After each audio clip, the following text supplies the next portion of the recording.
Hello, my name is Damon Friedman, co-founder and president of SOF Missions. As a 20-year veteran within Special Operations, I've gone through many challenges due to my military service and time in combat. We felt called to start SOF Missions to serve our fellow brothers and sisters in arms, focusing on suicide prevention and resiliency. Our mission at SOF Missions is to empower warriors to find purpose and be resilient. Since 2011, when we started the organization, almost 3 million men and women have deployed to Iraq and Afghanistan. Unfortunately, the scars of war take a toll on their psychological, physical, social, and spiritual health.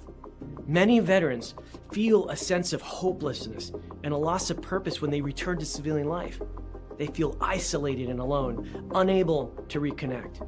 And in the greatest of tragedies, over 20 veterans lose all hope and take their own lives. Our goal at SOF Missions is to provide veterans the tools and resources so that they don't become a statistic. We offer a unique approach to combating veteran suicide through a whole health intradisciplinary model. The Be Resilient program is a 4-pillar methodology that addresses the areas of psychological, physical, social, and spiritual wellness. We provide care through 3 delivery methods: medical clinics, retreats, and educational training. Since we started back in 2011, we have been able to reach veterans in all 50 states and have served over 3,000 veterans through the Be Resilient program. Being resilient is a multifaceted and complex issue. We know that to find a lasting solution, we have to address the whole warrior. Many challenges cannot be solved by providing the treatments and modalities of just one component, but by tackling them all. Now, we've expanded our services to include law enforcement and first responders. Together, we can make a lasting impact in the lives of warriors across the nation. To learn more, visit our website at sofmissions.org. Proceed to your post assignment. All units proceed to your post assignment.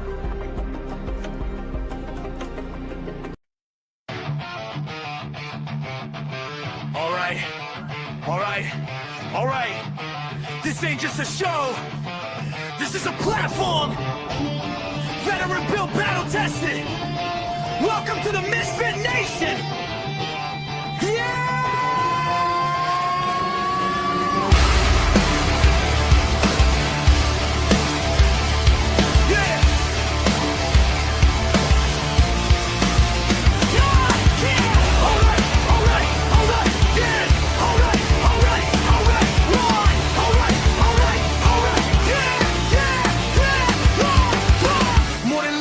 Mic in the room, built from boots on the ground, now we breaking the rules. 2 vets, 1 leader, painting the sound, turn scars into sermons, let them echo around. Authors with truth, musicians with fire, actors backstage chasing something higher. Entrepreneurs bleeding just to get ahead. If you fought for your dream, yeah, you are what you said. If they told you no, if you still came back, if you fell to your knees but you stayed on track, this is your voice, this is your flame. Say it loud, remember the name. No salvation, just elevation. We rise again. From the fight to the end. We are the MisFitNation. No damn labels, no damn cages. If you're still breathing, you belong. Turn it up. This is our song. Yeah. This is our song. Yeah. Veterans standing with ghosts in the chest. First responders running in while the world second guess. Gold star names carved deep in the soul. Your story ain't over, we carry the whole. Coaches teaching mindset, breaking the chain, turning barely alive into owning the pain. Truth over polish, scars on display. If it's real, let it bleed. That's the misfit play. If it's heavy right now, and the dark feels cold. If it's heavy right now, and the dark feels cold. If it's heavy right now, and the dark feels cold. It's stop right now. We're the more than you know. 988, don't walk alone. Veterans press 1, bring it home. Don't trade forever for tonight. You're still needed in this fight. We are the MisFitNation, built from scars and dedication. We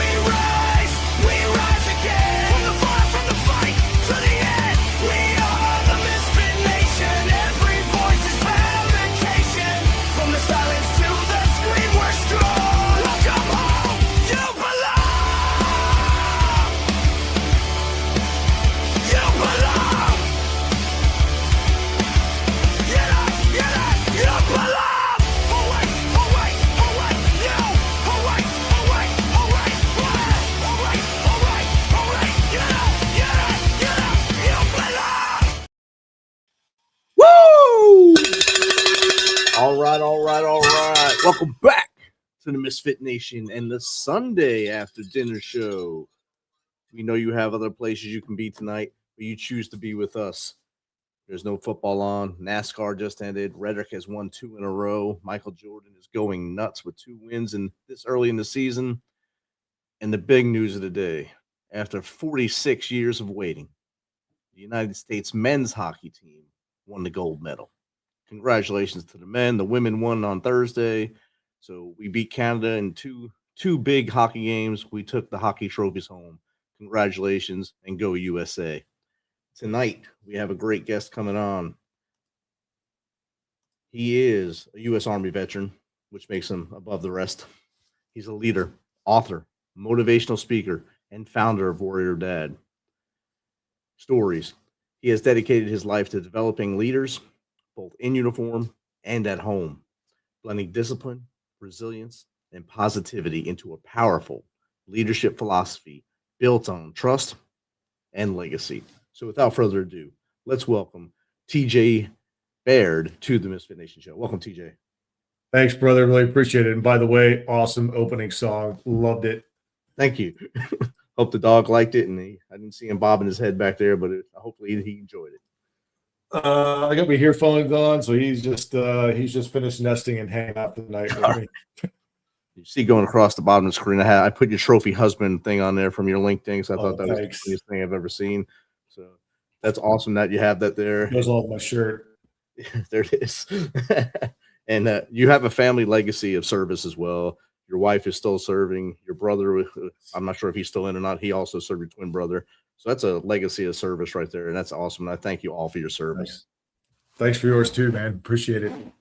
So I gave the nickel intro on you there, not even an elevator pitch. I want you to introduce yourself to the Misfit Nation because you'll do it way better than I do. Oh my God. Yeah. Hey, thanks a lot. I'm TJ Baird, 32 years in the Army. I just retired about 7 months ago. And now I'm an author. I'm getting ready to publish a Memorial Day weekend for the book called Warrior Dad, collection of illustrated odes. And now I'm also an award-winning poet. That was a lot of fun. And enjoying life in Nebraska, being the trophy husband for my wife. It has been an amazing journey. And I will tell you, this is Rich, from Fort Bragg to here was our very first PCS move together. After 13 years of marriage. Oh, wow, that's amazing. Holy crap. That's a long time at Bragg. How long were you at Bragg? 13 years? Or the whole No. So I was at Bragg for about 6 years in my early part of my career, and then went through an assessment program, stepped away from the traditional force for a while. That's where I met Joanne. Eventually we got married, and then right as we left the unit, it was just been straight. She would go before me, then I would back up to her at Fort Bragg, and then I actually drove her to the airport for her to deploy while I PCS'd out to Texas. Oh, wow. And the night before I deployed for a year, she came home, saw me off, and we were just playing tag team ever since. And I said, it's time to retire. We got to get the band back together. And it's been amazing. It's been an amazing 7 months. It's been an amazing time with my, just being married, my wife, and being with her. But the last 7 months, it was just great catching up and just being together. It has been fantastic. I bet it's awesome when they say absence makes the heart grow fonder. Oh, yeah. It's forced absences for both of you, and you're both wearing uniform and going different directions all the time. Yeah, that has to make it harder, and a lot of people don't understand the strain that goes on the dual military family when that happens, and you guys are persevering through it. So that's awesome. Thanks, brother. Yeah, it was good. We made it happen. It was very, very disciplined what we did. When she was in Korea, I would call her at 5 a.m. on walking macaroni, and then she would text me when she was home, and when she got home that her morning, my evening, and then we would do date nights for her, like on a Saturday night. It would be a Saturday morning for me, and we would do Peloton date rides. We would get those scheduled as well, so we would ride together. So we did everything we could to stay together. So it was not easy, but like you said, we did make it work. And for all our teammates out there that are geographically separated, regardless if you're military or not, at the end of the day, be your spouse, partner, whatever your vernacular choice is, be their greatest champion and talk about them in the most positive light every time, because I'll tell you what, that makes it so much better. Definitely does. And you guys definitely have the formula for it. You might want to make that your next book, Surviving the Dual Military Lifestyle, or any I do lifestyle, that. relationships in the military. I want to Might first have off to do that. thanks Eric for bringing us together. If he's on, I'm not sure if he's on yet, but when he does join us, it'll be great to say thank you for connecting us, and hopefully the next Baird that comes on the family will be your wife as well. Oh yeah, that'd be great. Yeah, so she's tracking. She'll get connected with you, and then for Eric too. Hey, congratulations, granddad, fantastic. So his daughter and my daughter are really good friends. It was phenomenal news that she just had her baby, and he is a new grandpapa. So congratulations, Eric, to you and your entire family. That's outstanding, and I'm sure he's going to have a lot of fun with that. Oh yeah, man! I can't wait to be a granddad. Spin them up and give them back. Here you go. Whoop. Sugar them up, and go. Sugar up, go. Right. Oh, it's 10 minutes till mom gets here. Here's a Hershey bar. Have a good time. Right. Get it. So tell us a little about your service. So what was your MOS, and what was your biggest accomplishment during service, or your biggest, the biggest thing that you found in yourself during service? Yeah. So I'm an Intel professional by trade. So came in the 98 Golf electronic voice interceptor, turned into a 35 pop a little bit later down the line. And like my wife, I was going to get out after my first 4-year contract, get out, go to college, make something of my life. That's what I really wanted to do. And then about 3-ish years into my first enlistment, we were in the back of someone's house in North Carolina, Fayetteville, after a hurricane, and just helping them, all these people, right, get cleaned up and everything else. I obviously guard duty against looters and everything. And I just remember this, I say old lady at the time, she's probably my age now, as I am now, right? But she came out to the yard, had some tea for us, and just said, hey, I really thank you all for what you all are doing. That means a lot to me. And it hit me right then and there. And, oh my gosh, this is really cool. This is what service really means. And then really at that point, I reflected back on my grandfather, who served in World War II in the Pacific War Theater on the USS the Sullivans. Right before I went to basic training, he never really talked about his time in the war, but he did tell me right before I left to go to basic training is just remember this: not self, but others. And I didn't realize what he was talking about until that time, and then it just hit me. I said, you know what? I made a decision right there. I'm going to re-enlist, and my goal is to help others grow, help others be successful, and I've had a bunch of fun moments in my career. But I would tell you what, probably one of the coolest moments I just had just a couple of days ago. A young sergeant, Jenna Ingalls. She is now a Warrant Officer 1. She just graduated on Thursday. She is the Distinguished Honor Grad and Leadership Award winner. And I want to say PT Award winner because she's a PT stud. And I'll tell you, having that conversation with her, just talking with her and her husband, who's also amazing. He's a Ranger qualified. Just got out of the Army and doing great things over at his new job at NGA, National Geospatial Intelligence Agency, as a senior analyst. Watching both of them grow and just talking to her and just listening to her stories and as she's growing as a leader, and all of the folks that I've mentored over my past, and I still mentor today. I just want to say thank you for them for teaching me, allowing me to learn to be a coach and a mentor, and just allowing me to watch them be part of their lives. And to all the folks that have mentored me, thank you. You set the stage and allowed me to learn from you to help others grow as well. So that when you look at what I like to do, I want to leave a legacy of unstoppable leaders, and that's continues to be my goal.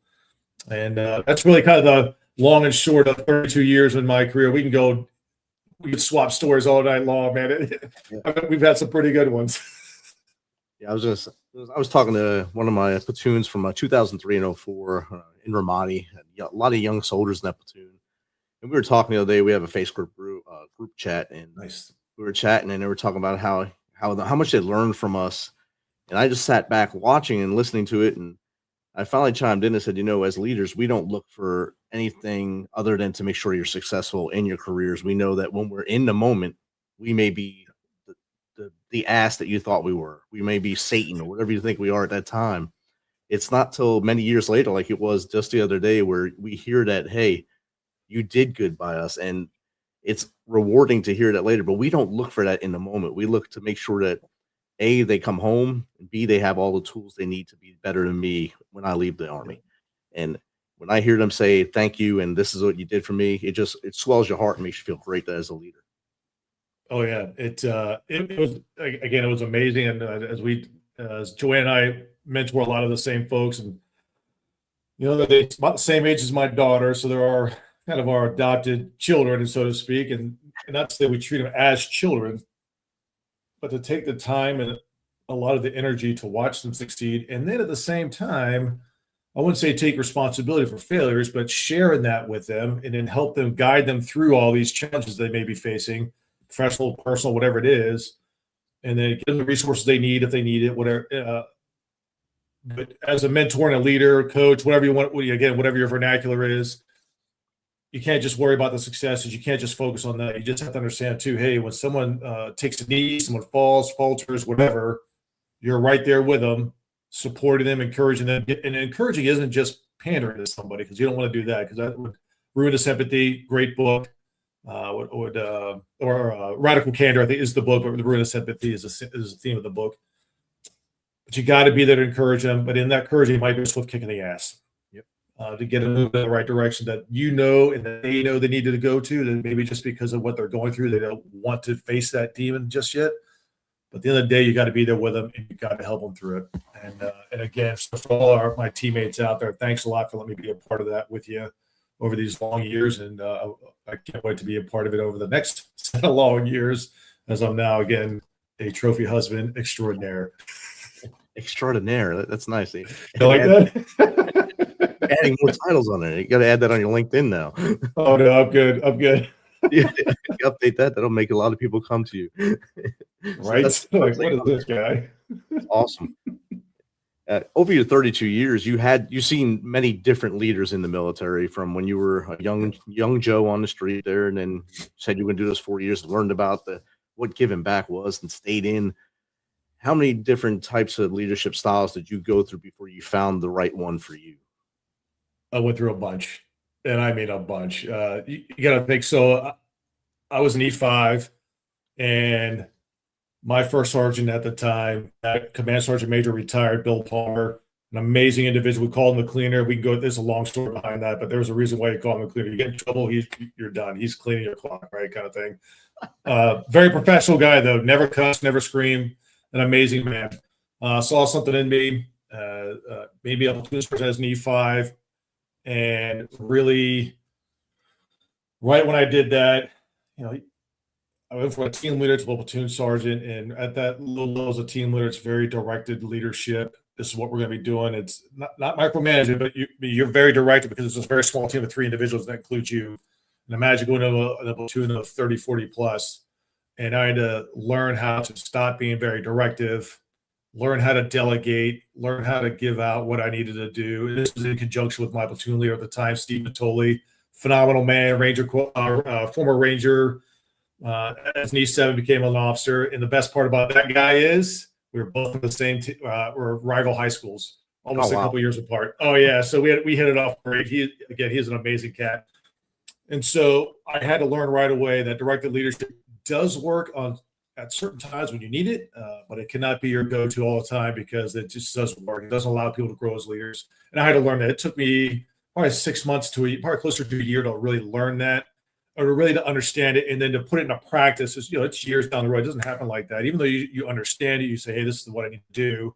It still takes time to break away from the old habits to get into the newer habits. And so we look at it from delegation to coaching, mentoring, teaching. That's all part of it. There is some things about kind of an affiliative style of leadership where you get where something happens and you need to kind of do a kumbaya moment to get folks together. There's folks where there's a collaborative style of leadership where you need to get some great ideas from a host of different people. However, at the end of the day, as the leader, that cannot be your go-to as well, because then you're gonna not stifle. You're just gonna stall. You just, again, as a leader, you have to take that responsibility and make a decision, regardless of if people agree or disagree with it. You still have to make a decision that's best for the organization and the people as well that support that organization. So that's what I had to learn over the years. Yep. And so I've really, over, I'd say, probably the last 15-ish, 20 years of my career is on the coaching, teaching, and mentoring style is what I like to do. I'll do a commanding if and when needed. And obviously, a lot of that's really during a crisis, or if it's something that's happening right away, that's urgent. But I like to give people left and right limits, and just let them run and say, hey, here's what we'll like to see. Here's the idea that we have. Here's your left and right, because you need to have some guardrails, because if not, then it just gets a little too unruly. Once everything's set in place, you get a couple of touch points along the way, make minor course corrections, either as you need them as a leader, or as feedback comes back and says, hey, that's actually a better avenue. We want to take a look at that. Or if the organization makes a change, we got to make sure that we change with that as well, to make sure it meets the same goals as the organization. So that, and then at the end of the day, I think a lot of people have heard this before, so I'll say it again, is let your folks surprise you. We have some pretty talented men and women out there, regardless of what organization you are. Let them shine, and then praise them along the way. And if you need to make corrections, take them on and say, hey, we got to make it this way, whatever it is. If it's something egregious, right? If it's not in a public forum as you're doing the, is your feedback or your touch point, yes, you can make the, touch points along the way. But if it's something I would say egregious, you push it off to the side. So you don't need to do that in front of God and everybody. That's poor leadership. That's something I had to learn too, right? These are learned behaviors from TJ Baird, right? Yes. People will tell you that, but until you get caught up in the moment, and we all do, we get caught up in the moment. We're human, and we all make mistakes. So just take it from the experienced guy. Best way to do any kind of corrective action is off to the side, not in front of God and everybody. There may be a time and place for that, but it's very, very few and very, very far between. But again, the majority of the time, let's take care of business off to the side. But other than that, let your people shine, and then push them to the front. Yep. Push them to the front. Be there for them, encourage them all the way. But if they're a project, and overall you're responsible for a lot, and you're leading a lot of different things. They're taking the lead on it to make sure that they are the ones getting the credit for the work that they've done, because they've earned it every step of the way. And I've seen some leaders not do that, and it's very, very disheartening, especially as one being a part of a project lead and the team not getting the recognition that they have earned. So I would just say to all the leaders out there, showcase your team, because they are freaking amazing. And if they're not, make them amazing. There you go. Yep. That's the other part of your job. If they're not making those steps forward, help them. Yep. Show them the way. And most of us that were in the 90s, we learned two different leadership styles back then, because you still had some old hard chargers that were teaching us.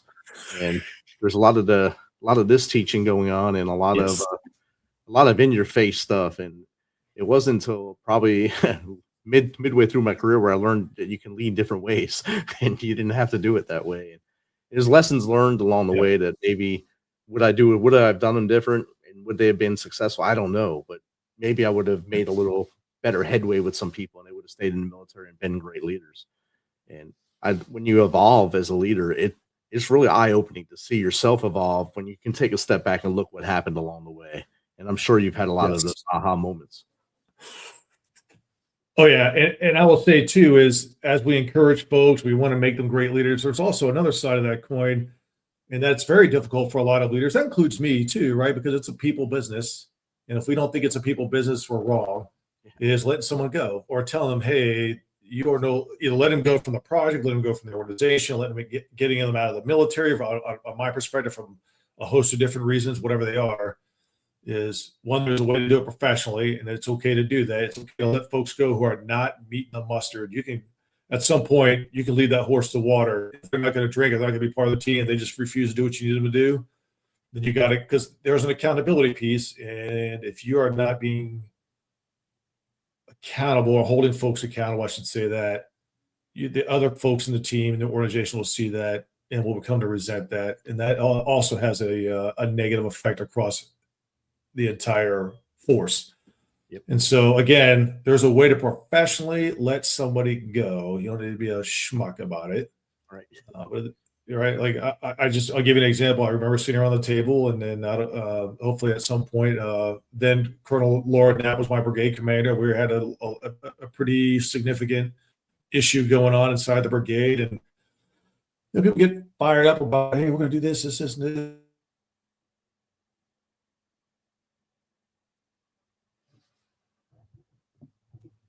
Just be professional about it. Just remember, this is a human being on the other end. People are looking at us and watching us take care of this individual, and that is leaving the military, and not in a very good way. They were getting bounced into Leavenworth, but there's still a professional way of doing it. Yeah. And they'll see that, say, hey, you know what? There's still some dignity and respect when you talk to people. You don't scream and this or anything else. But in the day, we moved this person out to go to a jail. What I had to remind everybody is it's still a human being, regardless of what they did.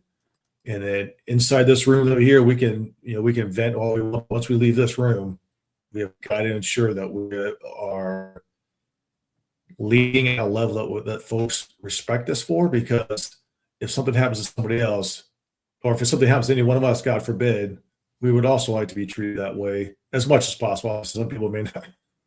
Lord, some people, it might be tough for a lot of folks. It may be a tough pill to swallow for a lot of people. Yes. But in the day, though, you can professionally move someone out of an organization. Again, that's a very extreme case. So I was talking about a very extreme case. You get everything from like the very extreme all the way down to some of the minimal. That still gets folks out of there. But there are ways to do it, and folks are looking at us because we're, as a leader, is very tough because you're at the top and everybody is looking at you. And a lot of people are trying to figure out how you're going to handle the problem, and then that's going to build trust in others to come to you. And that's why I had to remind others, because someone had to remind me of that too years ago in my career. So again, everything that you and I will talk about tonight, Rich, I know you've been through a lot of the same challenges as well as a leader, and everything is learned because we have made mistakes as leaders, and this is great. I'm glad we're out here talking about it, because then people say, oh, okay, they're saying a lot of stuff and it resonates with people.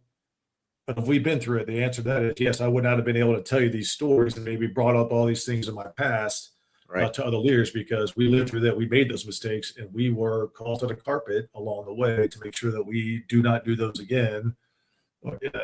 And then help, again, and adjust who we are as leaders so we can teach others to do the same thing. So again, it's all experiential learning. It's all human business. And I mean, I learned a lot. I evolved, I like to say, along the way as a leader, and I'm still evolving now. I still learn. I try to learn something new every day, and learn different ways to do things, different approaches. When me and Eric were together in the Spartan Leadership Program, I learned other ways to approach people there as well, because no two people are the same. And you have to, once I learned that no two soldiers were the same, everything was just gravy, because now I'm treating each soldier differently, but the same at the same time. They're approaching each one differently, but treating them all the same and getting the same results and making sure they're all pushing forward. And I liked earlier you mentioned surprises, and we always got surprises from our soldiers. I told this to my soldiers the other day in the same chat group. I said, every day in the Army, you can have three things. You can have some dull moments. You can have some things that are tedious. You can have some things that really piss you off, and then you're going to have something that makes you laugh so hard that you're probably going to cry a little bit. And that's every day in the Army. That's why it was so much fun having a job like that. That was really a kid's job for 22 years of my life, and then having to find that grown-up gig when I got out. But the soldiers will surprise you. Are there any funny surprise stories that you had along the way that you can share? I've had what's up? Yeah. I've had a bunch. So I've had one that was like a solo surprise story, but I will tell you, where was I? I was a cadre for an event, and I just remember a couple of folks going in the wrong direction. Everybody peeled off where they were supposed to go on the right trail. The two of the folks just kept going, and they were pretty far away. So I had to run up and down a couple of ridge lines, trying to yell at them. We're at altitude, and finally caught up with them. And I just remember the guy just turning around at me, and as he's looking at me, we're in a big scree pile, and you're not, as a cadre, you're not supposed to show emotion, not supposed to do any of this other stuff. I just remember him turning around and then just losing his balance, just going feet over ass all the way down the bottom of the hill. And I was like, oh my God. And so I've just run for a little bit. I got a little pack on and everything. I had to turn around. I was laughing so hard. I was like, man. And I could see him tumble down. He gets up. He's like, I'm okay, blah, blah. And I turn around. I was like, dude. And I was like laughing at the hill, because obviously you can't show them like, you laughing at it. I was like, oh my God, dude, what are we doing? So finally, okay, take a deep breath. I was like, take a deep breath. So I turned around and said, hey, all right, guys, here's a trail, get back that way. And just loop it around. You're the only two out here because you think you're in the lead and you are now behind everybody. So y'all need to catch up. So that's kind of one surprise moment. There are many in my life that I just remember that because just watching someone turn around, this look on the face, like, what are you doing here? And all the way down the hill. I'm like, oh my God. Sorry, dude. Sorry. I had a young sergeant when I was in Kandahar in 2010-11, and he was supposed to be manning the Sapphire camera at night, looking down into the village so we can see what's going on and make sure no one's doing bad things, nefarious guys. So I decided to take a walk around and check towers, and I walk up on him, and I see lights like blinking. I said, what's going on? There's no way you can see the camera if lights are blinking. I get up there, and the dude's naked dancing with chem lights like he's in a rave. I said, what are you doing? I was bored, Sergeant. I just had to do something. I gotta stay awake, man. You got to be dressed, man. We're in combat. And a few days later, we had a urinalysis, and he's in the porta potty, and Mass Sergeant was supposed to be his observer. And he's standing on top of the toilet inside there, naked, and trying to pee in the cup while the sergeant's looking at him. I said, man, you got to start wearing clothes, brother. You have to start wearing clothes. No one can take this every day. I mean, that's the surprises you get from people. I love it. I mean, you're right. You're like, hey, man, love it. Just clothes for a reason. Right. All right, having run a bunker during mortar fire for a long time. A friend of mine yanked me out of my bed in the middle of a mortar fire. Just slept through like the first 2 hours of it. Really tired. Wow. And so I just grabbed my kid. I'm in just shorts, t-shirt, and some flip flops, and then you grab everything, you run down put everything on in the bunker. Yeah, you definitely need to be dressed because that'd have been terrible if I was nude and like. Don't have time to put stuff up on my arm. Yeah, right. I don't want to be running the bunker with just my armor plate, helmet, and my weapon and sandals and nothing else. I don't think anybody. I didn't want that. No one else did either. So thank God I was in a pair of shorts and a t-shirt. The things you can laugh about now. Right. Terrible. Well, we got a question from the audience here. This is from @HelenWait. How did your leadership philosophy evolve after leaving active service, or has it? Oh, no, that's a great question. So on LinkedIn, if you look at my About page, it actually talks about my 4 life principles. And I have been talking about them for close to 20 years now. And so they have not changed, my life and leader principles, because they're both the same. And there are 4 different things. It starts with smile, the world smiles with you. How do you be an inspirational leader for others? Be disciplined in everything that we do, thought or deed. Everything begins with thought. As a leader, what can we do today to make the team better tomorrow? And then this is our video match our audio. And then be fit, mind, body, and spirit. Protect the mind, which is internally our most precious resource. Strengthen the body that houses the mind. And spiritually, what gets us up every day? What drives us from a purpose-driven perspective to do what we want to do every day, personally and professionally? And then live life to its fullest. Have fun. Now, I will say this for all you listeners out there. Make sure it's moral, legal, and ethical. I tell this to a lot of folks, young soldiers, young, old, whatever, seasoned, maybe not old, seasoned. I don't need someone to call me and say, hey, we're living life to our fullest. Can you come pick us up from the jail? No, I don't want that. So, but I close out is you do all 4 of those things. It'll loop you right back around to number 1. And then a smile, and the world smiles with you. That is my number 1. And if I had to cut everything out except for that one, I will always keep smile, because that has been keeping me going through some pretty dark times in my life, and has helped me not only through my life, but helped me reach out to others as well. No matter what, even when it's the darkest time, there is still hope. Even though you may not see it, but if you have built up enough chips for others to come and help you out and say, hey man, we're going to bring you back to the, to the light kind of thing. We're going to help you out of this well. It's been amazing. So again, those are my 4 life principles. They haven't changed at all. In fact, a lot of it's in my new book that's coming out, and that's why I live every single day. So when I talk about those 4 things, And then I open up to the floor, and every answer I give when it comes to any question revolves around one or all four of those at the same time. So, yeah, great question. Really, thank you for that. Thanks for letting me get that out there, too. That was way to softball that question up there. Love it. Thanks. Love it. This might be a harder question for you here. This is from Okay. Who's the better looking my. twin? Okay, so if you want to know who @Super Twin is, I have an identical twin brother.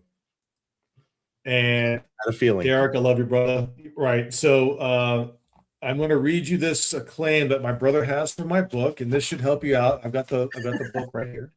That's what I do. So here's the acclaim for my brother, if you don't mind me reading this. Go ahead. All right. It is, Tom is a grizzled veteran that has served our nation across the globe for over 32 years. And this powerful poetry in odes tells a story of his time and service, where down encompasses a range of emotions that are heartfelt, loving, cathartic folks have experienced several walks of life. Signed, Derek Baird, a.k.a. the better looking twin. I hope that answers you, brother. That's outstanding. Love it. And thanks for joining us tonight. Yes, thanks, man. It's awesome. He's at a friend's house right now. They're doing like letting the dogs. I think it's a puppy rumble is what it is right now at my brother's friend's house. Outstanding. I have that at my house every night. So love it. Yes. This is my puppy rumble. Yeah, that's what I'd love to have right there. One that's calm, cool, and collective. We got another question while you were answering that one. Another one came in. So here we go. Okay. This is from @Dixon Carroll. What does discipline of thought, word, and deed look like in daily life? Thank you. Yeah, that is a great question. Okay, so let me define discipline here. So when I talk about discipline here, it's not obedience. And if you ever hear my wife talk, she's like, when we talk about the discipline piece of it, yes, does obedience kind of sometimes, or does discipline sometimes talk about obedience? Yes. But for me, is discipline and thought. Number one is I've got a plan for the week. So am I disciplined in? I'm a trophy husband. So I just use this as an example. I have a workout. Right, I do. Right. So my wife says I can get fired for being a trophy husband, maybe not a husband, but I can lose the trophy status. So I got to work out. I've got some things I need to do. So I've got a calendar. So I get up every morning. So my discipline is, okay, in thought, I need to keep, here's my objective. I got to stay a trophy husband. So I've got a workout window, and I got to meet that workout window. So that's what I do. So I've got a couple hour block that I do whatever I need to do that day. And so for my discipline and thought is, all right, what do I need to do? I got to get my workout in. How do I do it? What's my action, my word, my deed? The deed really is, because again, word and deed are interchangeable. It may not, for this one is the deed. It's the doing of the action. So that's what I talk about for thought, word, and deed. I also meditate. And the reason I do meditate in the mornings, I do meta meditation. I just started really that program through the Peloton app. And what I like about the meta one is it's words of affirmation for yourself as the individual, and then for others as well. And the reason I do that, because now I got the discipline of thought to do my meditation every morning. I wake up, hey, I got my morning things that I do. One is meditation right after I walk my dog, have a little bit of coffee, meditation.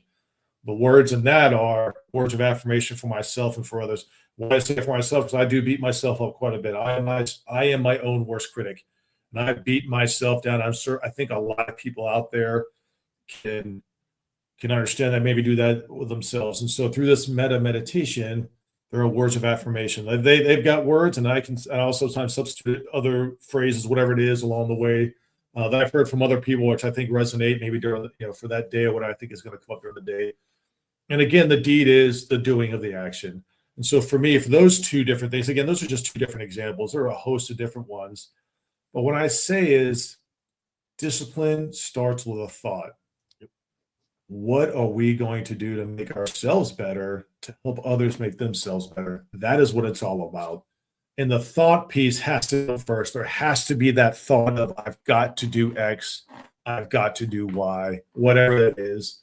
And again, at the end of the day, there's our video match our audio. So thought has to come first, and then word and deed, either combined, one or the other will come before the other one, whatever it is. But again, I always just say everything begins with a thought.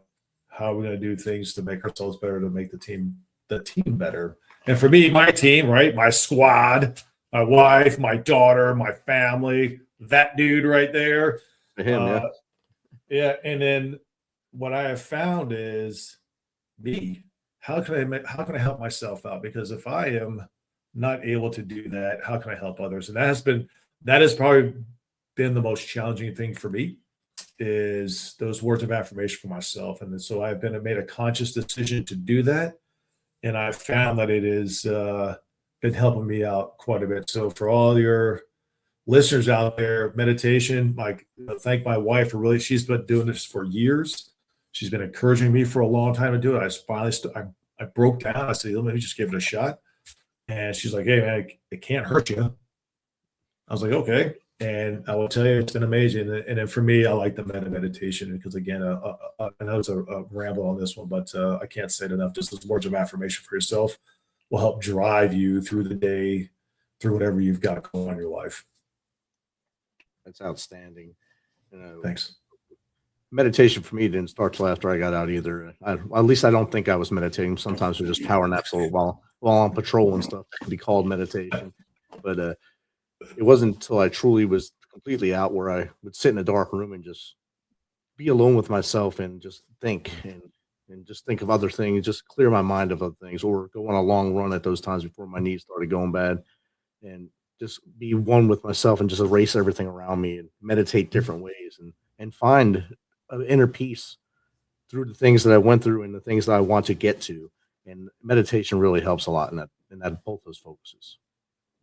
Yeah. And I went through a TBI clinic down James A. Haley Hospital in Tampa at the VA center down there for a total of 10 weeks, 3 weeks last year. Well, I guess they're all last year, really. But 10 weeks total. And a lot of the guys and gals down there do a lot of meditation. So it's been, again, it was kind of neat to see that. You're not alone in all that. And on the discipline piece too, I talked a lot about some things about activities and working out and meditating.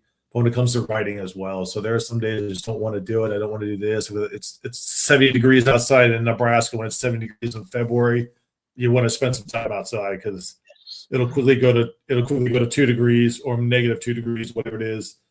So what I do is I went out, it was 60-some degrees. I went outside during the day. It was beautiful. Took macaroni out. We spent the whole day outside. But in the evening, when Joanne went to sleep, I went back into my office here and started doing what I need to do. Some kind of catch up work. So discipline, even though I've got set hours and set times, I do make adjustments when and if needed, and then play catch up as I need to in the evening. So again, you can't be rigid in your discipline either. You've got to be able to let life happen and be a part of life as well. You just can't, I don't want to hide my office either. So again, I say that is a phenomenal question. That's actually, I think, the first time I actually specifically heard what discipline does each day. So that's a great question. And I'm going to think about that later on too. Maybe probably a better way of answering that, or maybe a more effective way. So again, thank you for that question. Not challenging as in, hey, you're challenged TJ Baird, but challenging the fact that I'm going to reflect on that. So again, thanks a lot. I really appreciate that one. I thought it was a great question. That was a real good one. And Yes. when you're writing, does that therapeutic for you as well? Oh, yeah. Yeah. So this book that I'm getting ready to launch on Memorial Day weekend is about a dad. So if the whole story arc is a dad who deploys. His daughter is 6 years old, and that's the first illustration. He's leaving her hand in hand. And throughout his time, it's an amalgamation of all of my deployments. I've been deployed 9 times, combat deployments 9 times. And you see this warrior going through all these different things. And then when he gets home and he's watching his daughter grow, he's thinking about his daughter. And then the very last illustration, they're holding each other. And she's now a young adult around the age of 19 or 20. Yeah. And so the discipline there is like, it took me years to write this, right? I started with haikus, and then I started expanding the haikus out and everything. But it just took me a long time to put it all together because of the raw emotion I felt over thinking back on all these long years away from my family, and really about thinking about time and moments and memories than actual lengths of time spent at home.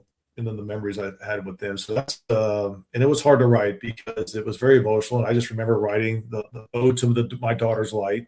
It's the last ode of the book. And that took me a long time because I just was writing it. I knew what I wanted to write. It was in my head and everything else. And I would think about it all the time, would kind of go through it. But when I started putting pen to paper, there were like tears falling. Oh my God, I can't even write this dang thing. So it took me months to write it. And the last ode that I wrote, the ode to the one who shook me away, because we kind of talked about a guy pulled me out of this where I was living in the attic during a mortar attack. And if it was not for this man, I'm on almost 23 years of borrowed time, because when I got back, I had shrapnel coming into shredded my cot and bed in the ground below it. So if I was still there, I would not have had any conversation after 2003. And so that's the longest ode in there, and it is specifically him. And when he listens to this, he knows who he is. It's a phenomenal man. We've deployed many times together, been through a lot together. And if it was not for him today, I would not be here. I would not be enjoying the life I have now without this man to be able to go into a building that was getting hit by a mortar fire. So it's for him, that took a long. I started that in January 2025, and that took me about 6 months to finish. Wow. And that's a story that I knew, that I lived. I lived all of it, but I mean, that was a very, very, very difficult to write.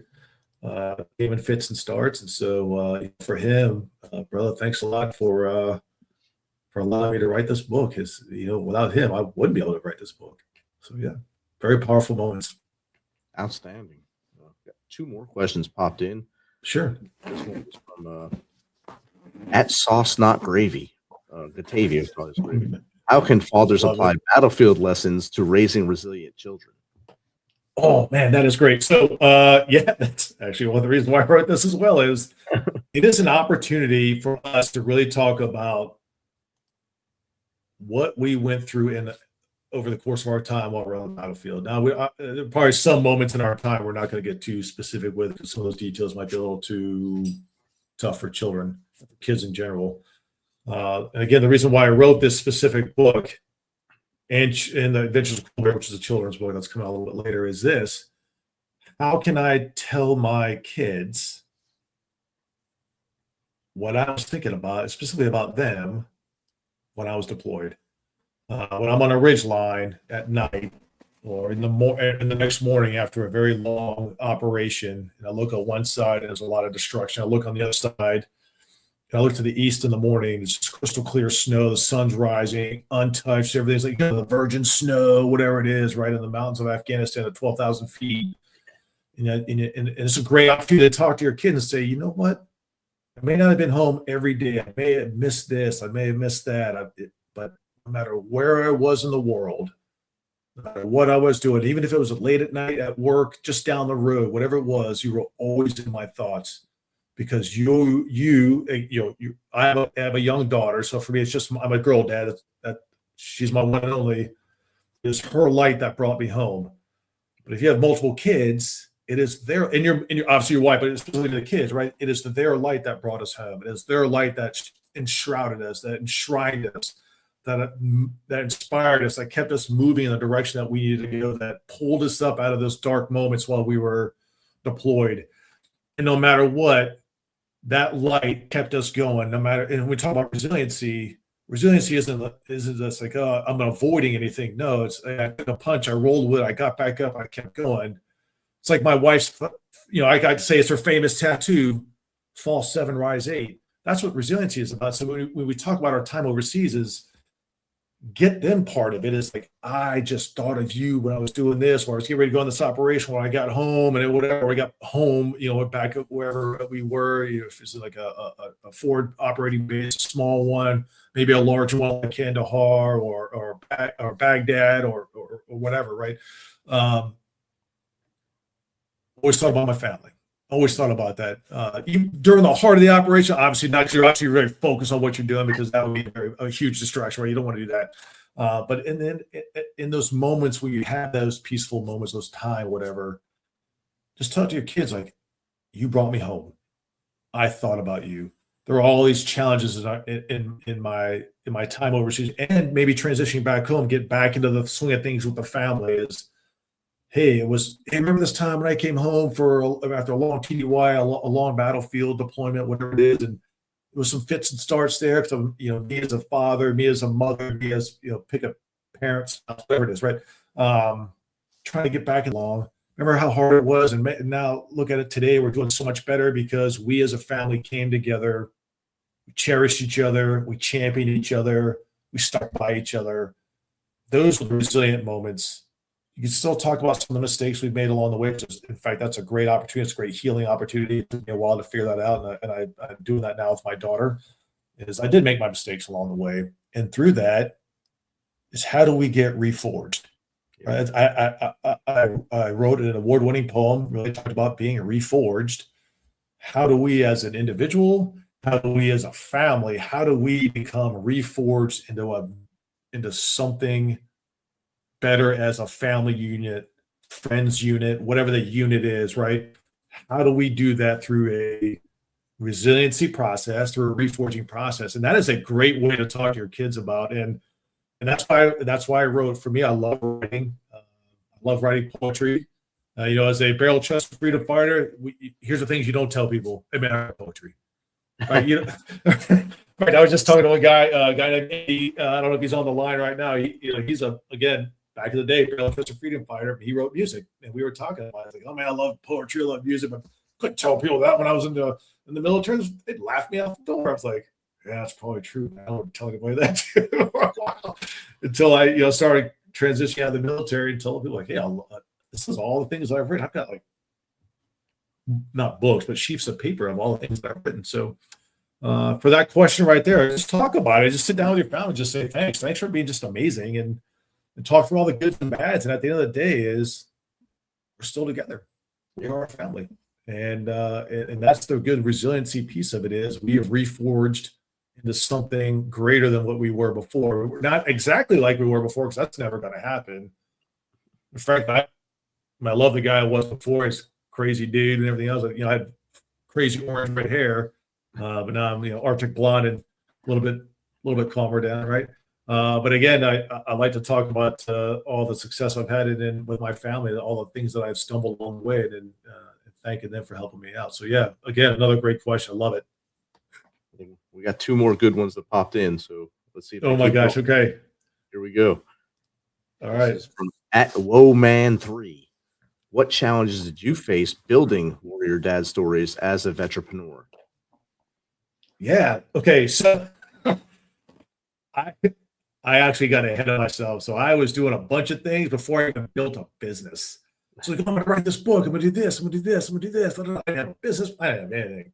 I was just writing and just had this grand plan to publish a book.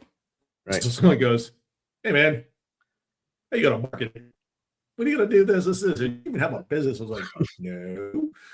So that was my challenge. And so I actually had to take a step back from the actual writing and creating the imagery. So I wrote everything, and then I did the AI art. But I was in the process of doing that, and I had to take the discipline to actually pause that. And that was at first a little frustrating because I was on a roll. I was having time doing it, and I realized, oh my gosh, I need to build a foundation behind this business. So I did a lot of research. I did it on my own when it comes to building the business on how do we do things because it costs a lot of money going through some different organizations. But I'll give you my experience. I was in Fayetteville. I was in Fort Bragg, North Carolina. I went down to the Fayetteville courthouse, and for $26, I started my own business.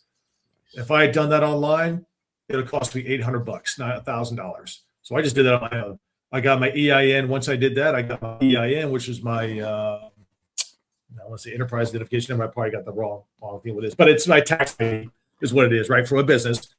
And then from there, I said, okay, what do I need to do? I built a business plan, which is great. Which a mission statement is really all what I wanted to do. Once I did that, I built my own website. Now, I was at the TBI clinic, so I did reach out to Evan Swanson, and he helped me out how to do the last 15%, which was great. And he's actually been a great mentor for me too, how to continue to update and build my website. But I've learned along the way. So for everybody who is a veteran entrepreneur and you've never built a website, or you've had someone do it for you, hey man, here's what you got to do. I went through pick your site that's going to support you, whatever it is. I rolled up ChatGPT on half of my screen, my site on the other side. So this is what I want to do, and I started following instructions. And we were bouncing things back and forth, and because you can do all this stuff online, you can do all this stuff on YouTube, but it just takes a while. But right now, I had literally a list of instructions on how to do stuff. And then if it didn't match up, I'd have to go back and do a little bit of research that way. So allow an AI system to help you get going. That'd be great. And then there's also in Fayetteville. This was specific to the team at the VOBC Veterans Office Bureau in Fayetteville State, and that's where the office was. They helped quite a bit on giving me some resources who I need to reach out to and everything else. So for those that are transitioning, have transitioned, especially for those that are currently in the process, try the Boots to Business program through TAP for SFL TAP. It is phenomenal. It gives you a lot of information on how to create your own business. And if you already have your business, it's okay to go back and do it. I actually took a class about 6-7 months after I put my business together. I still learned quite a bit. I'm still learning quite a bit. I'm still connected with the team back there in Fayetteville. And then reach out to your Chamber of Commerce and get connected with them as well, especially with small business bureaus they have out there. And then as a disabled veteran business as mine is, get connected because they'll advocate for you, which is fantastic. So that's one of the things I've been connected with the Lawton Chamber of Commerce with Matt Tranquil when I was out here. I was just when I was down visiting my brother in Lawton, Oklahoma. And last night I just met a guy named Randy who works for the Chamber of Commerce here as well in Omaha, Nebraska. And so we're going to get together and talk with some veterans groups and everything else, and I just asked how I can do that and help out, how I can be part of the veterans community here in the local area. So again, your Chamber of Commerce is a huge resource, and I would always look to talk with them as well. So that's, again, a great question. So yeah, it was a lot of fun. If you ever want to reach out, hit me up. I think I got my contact information, Rich, if that'll get out there, hopefully somewhere in the comments. Hit me up. I've got a checklist that I use. I'll push it out to anybody. I'll push it out to a few other people, and it's and then if you have any ideas, if I send you a checklist, you want to add stuff to it and send it back to me, I would appreciate that too, because it'll help me help others as well and myself. So thanks a lot. Definitely. I've been adding all your links into the chat as we were talking. Thanks. I'm putting your website, your LinkedIn, your Facebook. Nice. And then, of course, you've been talking about, I'll show your website here in a minute after we get this last audience question, then we'll go to contact you and such and that. This one's another great name on this one here. This is at Lunacy Rocks. What does legacy truly mean to you today? Oh, yes. So a couple of different things. One, so legacy from my time in the military, for all the folks I've mentored through there and watching them grow now. So I've got a young man named Sergeant Josh Badger. He was an E4. I was a brigade sergeant major, and phenomenal soldier. Older, a little longer in the tooth. He came in the Army a little bit older in life because it just is what he just did, and really saw what he can do, what he really wanted to do. And so, I put the word out, okay, if you ever want to come and chat, let me know. So he did. He came in my office. We had a great chat, and we stayed together. We stayed connected. He's a staff sergeant now, which is really good. He's getting ready to get down to Fort Bragg, North Carolina, and working in the JSOC community, which I think is phenomenal. It's where he needs to be. So I talked about now Warrant Officer 1, Jenna Ingalls. I've got several other folks. My last executive assistant, Air Force, soon to be tech sergeant, is Elizabeth Boyko. And then I had a sergeant first class, Nichelle Holmes, who are, again, very phenomenal individuals. That's just a small group of folks, most recent kind of folks I've been linked in with and mentoring. And watching them grow into their own as leaders has been, so when they talk about leaving a legacy of unstoppable leaders, that's who they are. And now as I transition out, doing stuff like this, how can I share my experience? And Rich, that's why I'm really glad that Eric got us connected. He gets an opportunity to talk experiences, ask look at the questions asked, be able to respond and reflect on some of these questions later on, because I know I will. How do I help others out through my experiences live? How can I connect us through an experiential, not learning, but just experiences, because we may not all have the same experience, but what we've gone through in life may be somewhat tangentially shared. And how can we share those stories of success? How do we share those stories of failure and what we did to overcome those to make us better in the long run, not just us, but in our team? And then with the stories that I've written is how can I, like the question that was earlier about how do I talk about to kids about resiliency from my time on the battlefield, is tell your story. That's for everybody that's out there, from parents to leaders to whomever. Tell your story, and not always the great stories, right? Because we could all have some. Look, everybody's got some phenomenal stories, Right. but the best stories to tell are the ones that we fell on our face, learned a heck of a lesson, stood back up, brushed ourselves off, and it may have taken us a little bit longer to get there. I know it took me a long time to get to where I am today based on some of the things in my life. I'm sure I share that with a lot of others, and how we get and how we move forward.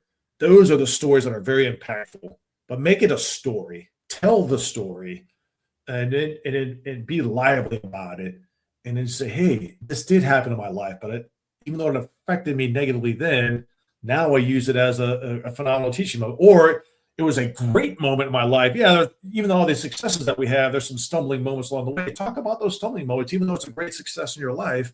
Because I think a lot of people out there, I mean, I know for me, I have stumbled and fallen more times than I've succeeded. Right? Because you stumble and fall as you go. Right? WD-40. Why is it WD-40? Because the first 39 failed. So that guy kept on going. So, right. And again, I go back to my wife's thing is when you talk about leaving a legacy of unstoppable leaders, just remember you can fall 7, but you can rise 8. You can keep going. And there are a lot of things that will happen in all of our lives. It's all different crucibles. But there are resources out there that help us to reforge us to make us better from that crucible to move on and continue to tell our story. So again, another great question, and thanks for letting me answer that one. That's the first time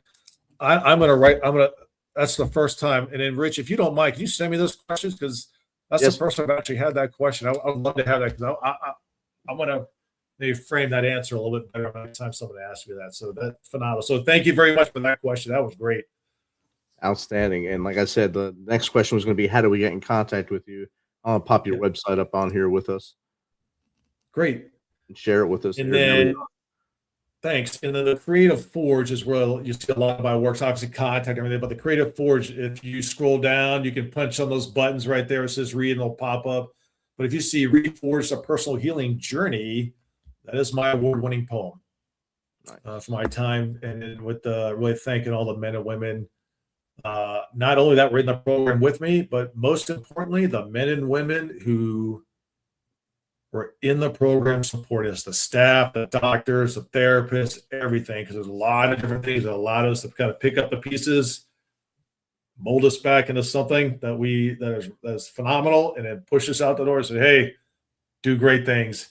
So to them, to the entire team at Prep, I hope they're watching it now. Thank you. Thank you for an incredible 10 weeks. Thank you for reforging this cat right here and allowing me to now live a better life than I had before coming to the program. So thanks a lot for that. And my contact information is totally on there. So please reach out. Love to hear from you. And Rich, and for anybody out there, if you're on the Peloton, hit up TJ Warrior Day. We'll get some rides in. You let me know. Be great. That's the only thing that's not on my website. I got to pop that on there. I'm a Peloton guy. I love to ride. I don't run anymore, much like you. I've got a lot of injuries. I'll do some riding. Heck yeah. And my final question, if you've seen any of our shows before, is it's a hard one. And I think you already answered it earlier in the show, but what's 3 things the Misfit Nation can start doing tomorrow to be better people? Yeah. So I wouldn't even say be better tomorrow and start. Keep doing what you're doing. Keep getting folks on here and tell their story. Because that's 1, 2, and 3.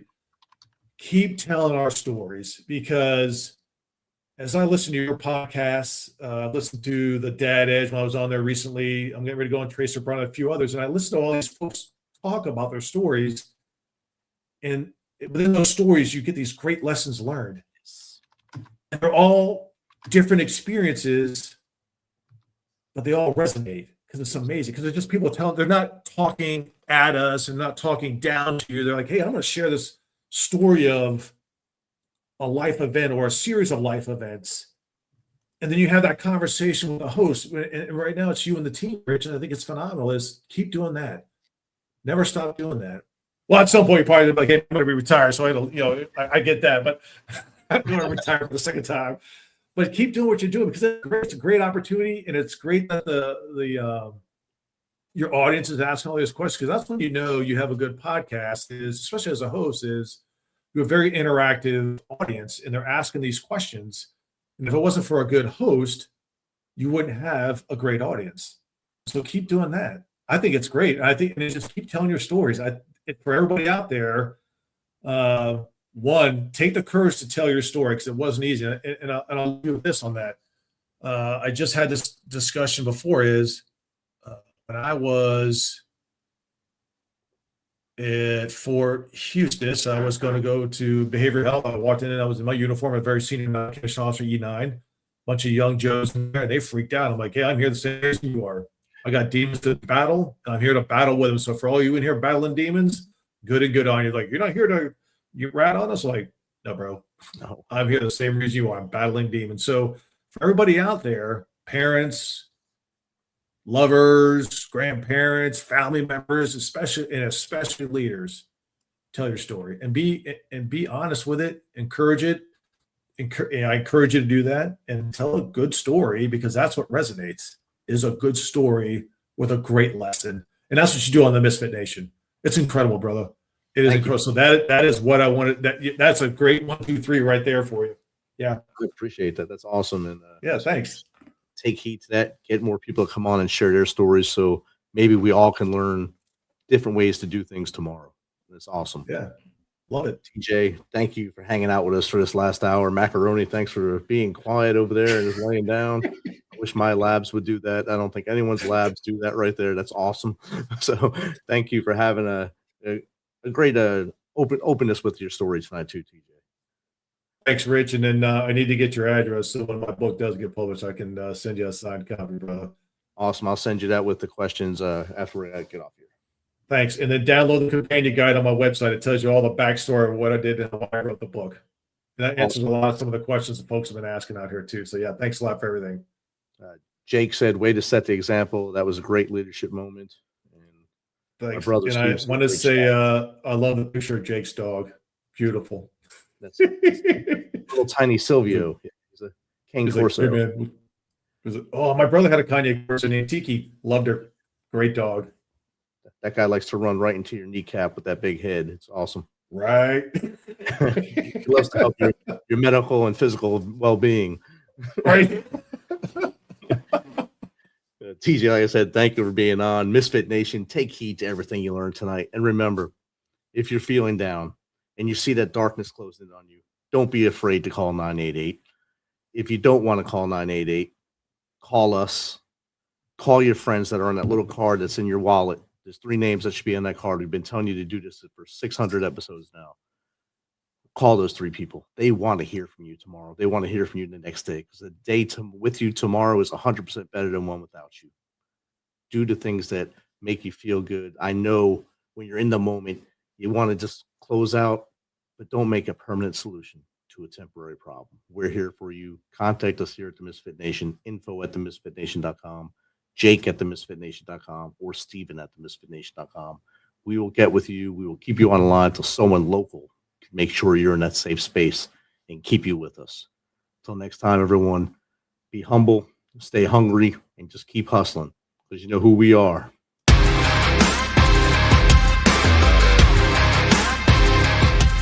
Thanks for checking us out and being a part of the Misfit Nation show. Don't forget to visit our website at themisfitnation.com. That's themisfitnation.com. Check out all our past episodes and get some of the great Misfit Nation gear for you and your family. As always, be humble, stay hungry, and keep hustling because we are Misfit Nation.